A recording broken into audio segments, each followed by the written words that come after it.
একটা রাজনৈতিক দলকে আমরা নিষিদ্ধ করেছি, কিন্তু এমনভাবে আমরা তাদেরকে এমন কিছু করব না, কার্যক্রম নিষিদ্ধ করেছে, কিন্তু আমরা এমন কিছু করব না।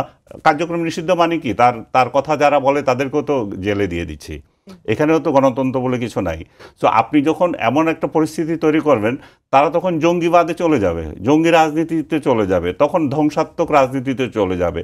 এবং এই ধ্বংসাত্মক রাজনীতি তখন দেশের কালচারের জন্য, দেশের সুনামের জন্য, অর্থনীতির জন্য, বিদেশের আমাদের যে যে বিনিয়োগের জন্য সর্বক্ষেত্রে এটা একটা বাধা হয়ে দাঁড়াবে। সো রাজনৈতিক সহনশীলতা যেমন আমরা চাইবো, তেমনি চাইবো যে আলোচনার সংস্কৃতিটা চালু। দরজা খোলা রাখা উচিত ছিল এমনটা আমি মনে করি যে আওয়ামী লীগ নয়, যে কোনো রাজনৈতিক দল, ইভেন নিষিদ্ধ ঘোষিত বাংলাদেশে কতগুলো টেরোরিস্ট অর্গানাইজেশন আছে, বলে না জঙ্গি সংগঠন অমুক তমুক, তাদের সাথেও আলোচনার একটা পথ রাখা উচিত। আপনি পথ কেন রাখবেন না? পথ না রাখলে আপনি তার মতামতটা তো জানতে পারছেন না, তার কষ্টটা কোথায়, সে কি চায়, সে কেন চায়, এবং তার যে চাওয়াটা সেটা কতটুকু ন্যায্য। যদি অন্যায্য হয় তাকে আমি প্রতিরোধ করব, তাকে বলবো যে তুমি এটা চাইতে পারো না, এটা তোমার এর মধ্যে পড়ে না।